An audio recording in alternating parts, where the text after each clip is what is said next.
ஓம் ஸ்ரீ மகா பெரிவா சரணம். ஓம் ஸ்ரீ மாத்ரே நமஹ. சதா பாலரூபாபி விக்னாத்ரி ஹந்த்ரி மகாதந்தி வக்த்ராபி பஞ்சாஸ்யமான்யா விதீந்திராதிமிருக்யா கணேசாபிதாமி விதத்தாம் ஸ்ரீயம் காபி கல்யாணமூர்த்திஹி. மாதக்ஷணம் ஸ்னபய மாம் தவ வீக்ஷிதேன மந்தாக்ஷிதேன சுஜனை அபரோக்ஷிதேன காமாட்சி கர்ம திமிரோத்கர பாஸ்கரேண ஸ்ரேயஸ்கரேண மதுபத்யுதி தஸ்கரேண. சதாசிவசமாரம்பாம் சங்கராச்சார்ய மத்யமாம் அஸ்மதாச்சார்ய பர்யந்தாம் வந்தே குரு பரம்பராம். ஸ்ருதி ஸ்மிருதி புராணானாம் ஆலயம் கருணாலயம் நமாமி பகவத்பாதம் சங்கரம் லோகசங்கரம். அபார கருணா சிந்தும் ஞானதம் சாந்தரூபிணம் ஸ்ரீசந்திரசேகர குரும் பிரணமாமி முதான்வகம்.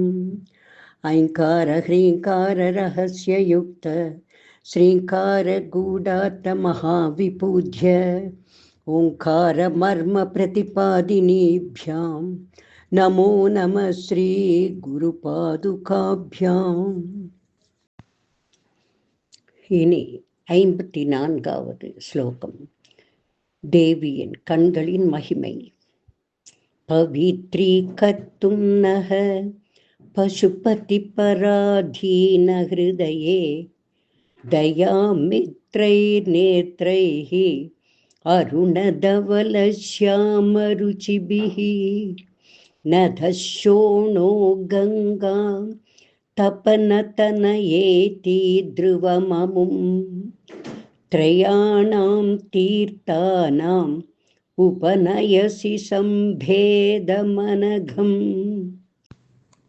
சென்ற 53வது ஸ்லோகத்தில் அம்பாளின் 3 கண்களில் காணப்படும் 3 நிறங்கள் 3 குணத்திற்கு ஒப்பிட்ட பகவத்பாதாள் இந்த 54வது ஸ்லோகத்தில் அம்பாள் கண்களில் காணப்படும் 3 ரேகைகளை, அதாவது 3 minute nerves in the eyes, ஆக அம்பாளின் கண்களில் காணப்படும் 3 ரேகைகளை பற்றி வர்ணிக்கிறார். கண்ணுக்குள் இருக்கும் 3 ரேகைகளை 3 நதிக்கு ஒப்பிடுகிறார். அவை பாபங்களை போக்கும் கங்கை, யமுனை, சோனா என்கிற 3 நதிகளாகும். இவற்றின் நீர் 3 வர்ணங்களில் காணப்படும். அதாவது கருமை, வெண்மை, சிவப்பு என்ற நிறத்தில் நதியின் நீர் இருக்கும். அதுபோல கருமை, வெண்மை, சிவப்பு என்ற வர்ண ரேகைகள் கொண்ட அம்பாளின் நேத்திர தரிசனமும் பாபத்தை போக்கும் என்கிறார் பகவத்பாதாள் இந்த ஸ்லோகத்தில். 3 வர்ணங்களை 3 நதிகளுக்கு ஒப்பீடு செய்து பாடுகிறார். இனி ஸ்லோகமும் அதன் அர்த்தங்களும். பவித்ரீ கர்த்தும் நக பசுபதி பராதீன ஹிருதயே. ஹே தேவி, பசுபதியினிடம் எப்பொழுதும் ஹிருதயத்தில் வைத்து கொண்டிருப்பவளே, புனிதர்களாக செய்யும் உன் தயாமித்ரை நேத்ரைஹி அருணதவல சியாம ருச்சிபிஹி, தயையுடன் கூடிய சிவப்பு, வெண்மை, கருமை போன்ற நிறங்கள் உடைய உன் கண் ரேகைகள் நதஷோணோ கங்கா தபன தனயேதி துருவமும். சோனா நதி, கங்கை நதி, தப்பன தனயா அதாவது யமுனை நதி இவைகளாகும். துருவ த்ரயாணாம் தீர்த்தானாம் உபநயசி சம்பேதமானகம். நிச்சயம் 3 புண்ணிய தீர்த்தங்களின் சங்கமம் பாப்பங்களை போக்கி புண்ணியர்களாக ஆக்கிவிடும். இந்த ஆறுகள் பாபத்தை போக்கி புண்ணியவான்களாக தன்னிடம் ஸ்நானம் செய்யும் பக்தர்களை ஆக்கும் என்கிற அர்த்தம் கொண்ட ஸ்லோகம் இது. இந்த ஸ்லோகத்தின் அர்த்தத்தை இன்னும் கொஞ்சம் விளக்கமாக பார்ப்போம். அதாவது தேவியின் நேத்திரங்களில் 3 ரேகைகள் ஓடுகின்றன. மெல்லிய வளைந்து செல்லும் 3 நரம்புகள் ஒவ்வொரு கண்ணிலும் அமைந்திருக்கிறது. இது சாதாரணமாக எல்லோர் கண்களிலும் காணப்படுவதுதான். இப்படி வளைந்து வளைந்து செல்லும் அந்த கண் ரேகையை பார்த்தால் 3 நதிகள், அதாவது சோனபத்ரா, கங்கை, யமுனை நதிகள் போல் பகவத் பாதாள் அதை காண்கிறார். சோனபத்ரா என்ற நதி மேற்கு நோக்கி பாய்கிறது. இந்த நதியை புருஷ ஸ்வரூபம் என்று புராணம் கூறுகிறது. இந்த நதி அதன் மணல்களில் தங்கம் கலந்திருக்குமாம். அதனால் லேசான சிவப்பு நிறம் உள்ளதாக இதன் ஜலம் ஓடுகிறது. அடுத்து ஹிமயமலையில் உற்பத்தியாகி கிழக்கு திசையை நோக்கி ஓடுகிற கங்கை ஆறு பிரசித்தமான புண்ணிய நதி வெளுப்பு நிறத்துடன் ஸ்படிகம் போல் நிர்மலமாக இருக்கிறாள். அடுத்து சூரிய பகவானால் உண்டு பண்ணப்பட்ட யமுனையும் கிழக்கு நோக்கி பாய்கிறாள். இதன் ஜலம் சிறிது கருமை வர்ணம் கொண்டதாக இருக்கிறதாம். கிழக்கு நோக்கி பாயும் கங்கையும் யமுனையும் பிரயாக் என்ற க்ஷேத்திரத்தில் சங்கமிக்கிறது. ஆனால் மேற்கு நோக்கி பாயும் சோனபத்ரா நதி இந்த நதிகளோடு சங்கமிக்க வாய்ப்பே இல்லை. பகவத் பாதாள் இந்த 3 புண்ணிய நதிகளை தேவியின் கண்களில் காணப்படும் 3 ரேகைகளாக வர்ணித்து, அதாவது 3 புண்ணிய நதிகளும் அம்பாளின் நேத்திரத்தில் உள்ள 3 ரேகைகள் என்று வர்ணித்து, அவற்றை அம்பாள் தன் கண்களில் சங்கமிக்க செய்கிறாள் என்று கூறுகிறார். பிரயாக் கஷேத்திரத்தில் கங்கை யமுனை சங்கமிக்கிறது. கங்கை யமுனை சோனபத்ரா இந்த 3 நதிகளும் தேவியின் திருஷ்டியில் சங்கமிக்கின்றது என்கிறார். இப்படி பாப்பங்களை அழிக்கும் புண்ணிய நதிகளை தன் கண்களில் 3 ரேகையாக கொண்டு தன்னை உபாசிக்கும் பக்தர்களை தன் கட்டாட்சத்தால் மகா பரிசுத்தர்களாக செய்கிறாள் அம்பாள். இவ்விதம் தியானம், அதாவது அந்த நேத்திர அமைப்பை உள்வாங்கிக் கொண்டு தியானம் செய்பவர்கள் அறியாமையினால் செய்த சகல பாபங்களையும் போக்கி விமுக்தர்களாக்குகிறாள் அம்பாள் என்பதே இந்த ஸ்லோகத்தின் தாத்பரியம்.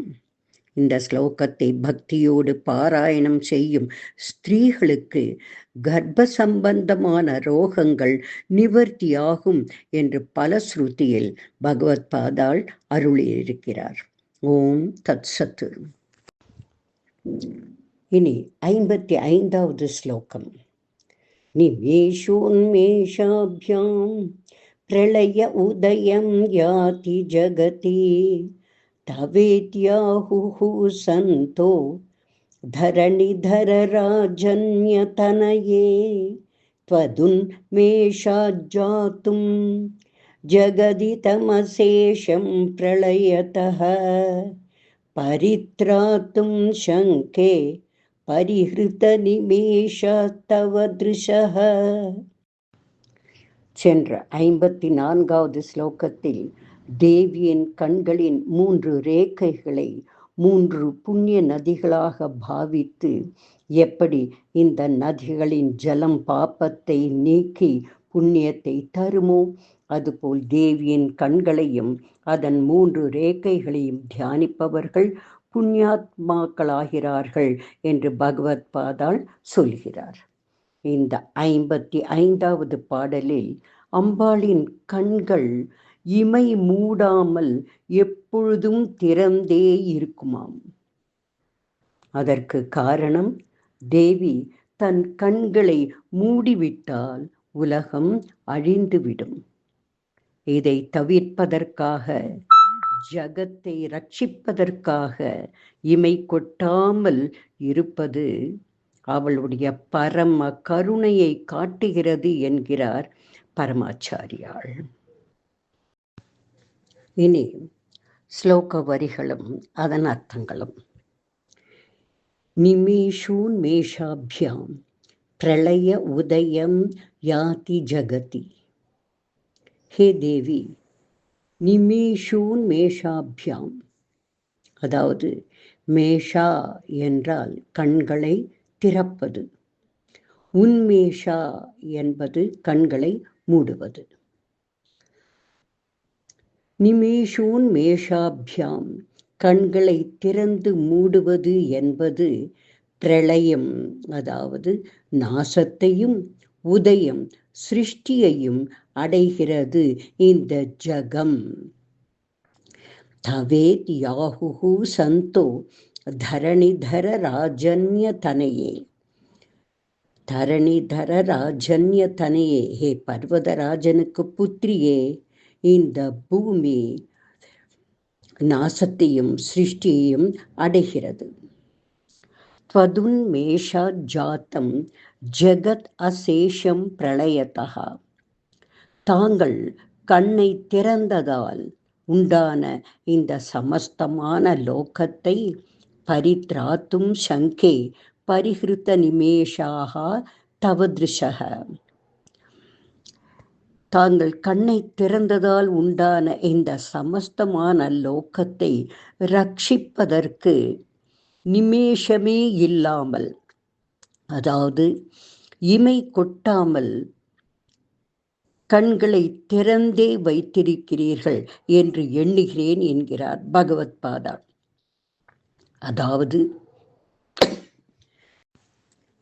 அதாவது தேவியின் கண் இமைகள் அவள் சிருஷ்டித்த உலகத்தை ரட்சிப்பதற்காக மூடாமலே எப்பொழுதும் விழித்து கொண்டு அவள் கருணை மிகுந்த பார்வை சமஸ்தமானவர்களின் மீதும் விழுமாறு செய்து கொண்டு ஜகத்தை ரட்சித்து வருகிறாள் தேவி என்று கூறுகிறாள் பகவத் பாதாள்.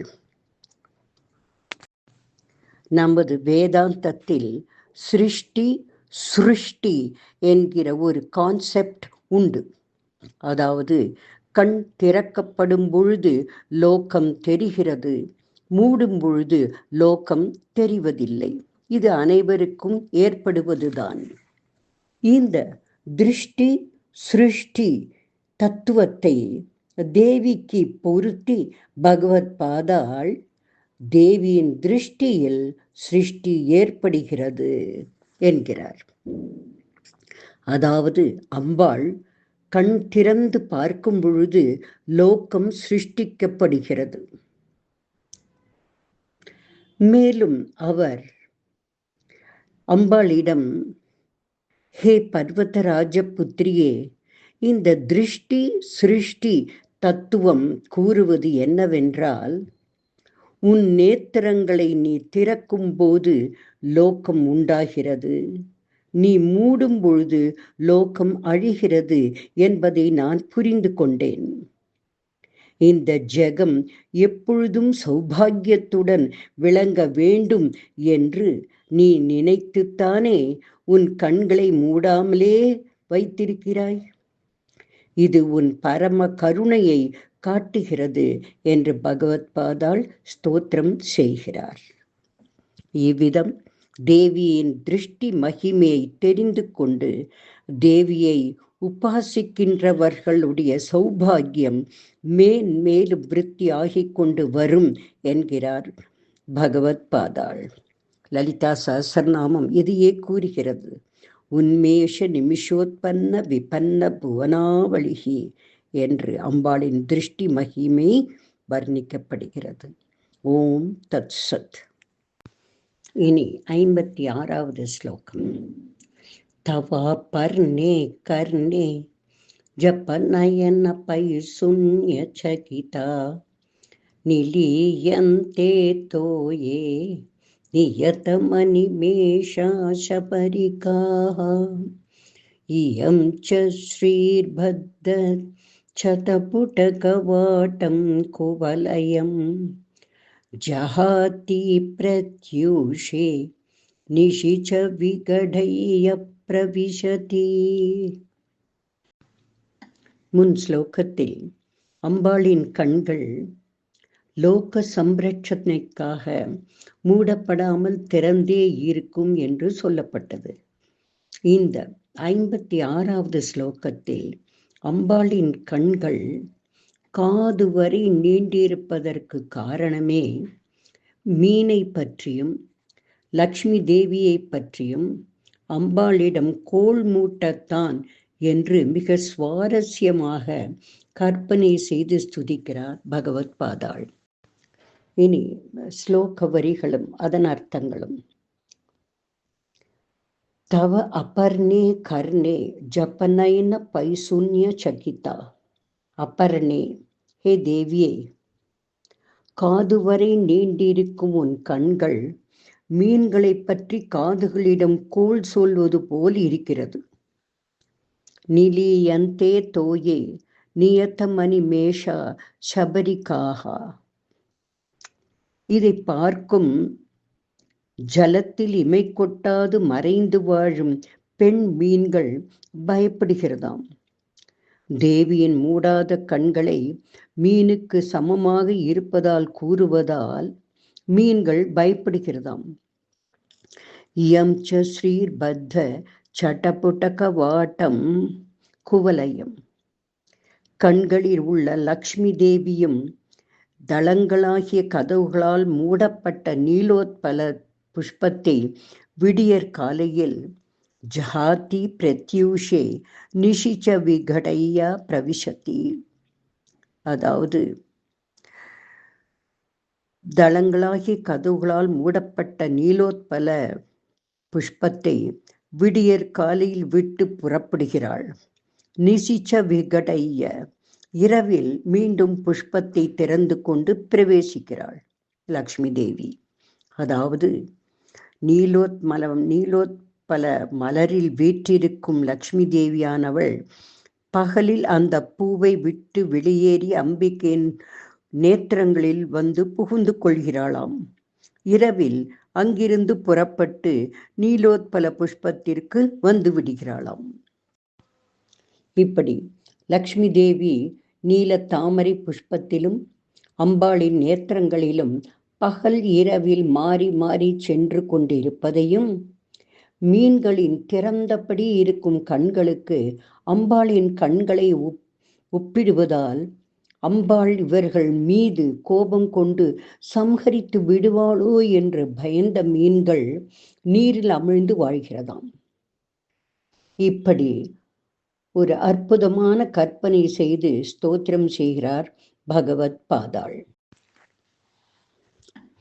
விரிவாக சொல்வதானால், அம்பாளின் கண்கள் மீன் கண்கள் போல் மூடாமல் திறந்தபடியே இருப்பதால் மதுரை வாழ் ஈஸ்வரிக்கு மீனாட்சி என்ற திருநாமம். சாதாரண மீன்களின் கண்களோடு சாக்ஷாத் பராம்பிகையின் நேத்திரங்களை எப்படி ஒப்பிடலாம்? உடனே இந்த மீன்களை சம்ஹரிக்க அம்பாளிடம் சொல்ல வேண்டும் என்றுதான் அம்பாளின் கண்கள் அவள் காது வரை நீண்டு சென்று கோல் சொல்லி கொண்டிருக்கிறதோ என்று பயந்த மீன்கள் ஜலத்திற்குள் மூழ்கி மேலே வராமல் இருக்கிறதோ என்று பகவத் பாதாள் கற்பனை செய்து பார்க்கிறார். அது மட்டுமல்ல, இந்த கண்கள் இன்னொரு விஷயத்தையும் தேவியின் காதில் சொல்கிறதாம். அதாவது தேவியின் நேத்திரங்களில் வசிக்கும் லக்ஷ்மி தேவியானவள் பகலில் தேவியின் கண்களிலும் இரவில் தேவி யோக நித்ரையில் இருக்கும்பொழுது தன் கிரகமாகிய நீலோத்பல மலரிடம் வந்து விடுகிறாளாம். இப்படி பகலில் அம்பாள் நேத்திரங்களில் வசிக்கிறாள், இரவில் நீல தாமரை புஷ்பத்திற்கு சென்று விடுகிறாள். இப்படி லக்ஷ்மி தேவி தங்களிடமே இருப்பது போல் நடிக்கிறாள். அவளையும் தாங்கள் சிக்ஷிக்க வேண்டும் என்று தேவியிடம் காதோரம் ரகசியமாக சொல்வதற்குத்தான் அவளின் கண்கள் காது வரை நீண்டிருக்கிறதோ என்று அம்பாளின் நீண்ட அழகிய நேத்திரங்களை தன் அருமையான கற்பனை திறத்தால் ஸ்தோத்திரிக்கிறாள் பகவத் பாதாள். அம்பாளின் இமை கொட்டாத பெருமையும் லக்ஷ்மி தேவியின் இருப்பிடமாக அவள் நேத்திரங்களும் விளங்குகிறது. இந்த ஸ்லோகத்தை தியானம் செய்பவர்கள் கண் ரோகமின்றி ஆரோக்கியமாக ஐஸ்வர்ய அபிவிருத்தியுடன் வாழ்வர் என்று பலஸ்ருதி கூறுகிறது. ஓம் தத் சத். ஓம் ஸ்ரீ மாத்ரே நமஹ. அதிமதுர சாபஹஸ்தாம் अपरिमिता मोघबाणसौभाग्याम् अरुणाम् अतिशयकरुणाम् अभिनवकुलसुन्दरीं वन्दे. श्रीविद्याधीशरचितचूर्णिका श्रवणपठनानन्दितानां सम्प्राप्तित आयुरारोग्यसौन्दर्यविद्याबुद्धि पुत्रपौत्रकलत्रै ऐश्वर्यादि सकल सौख्यप्रदे श्री त्रिभुवनेश्वरी श्रीमत्कमलाम्बिके पराशक्ते मातः नमस्ते नमस्ते नमस्ते. पाहि मां पाहि मां पाहि मां देवी तुभ्यं नमः.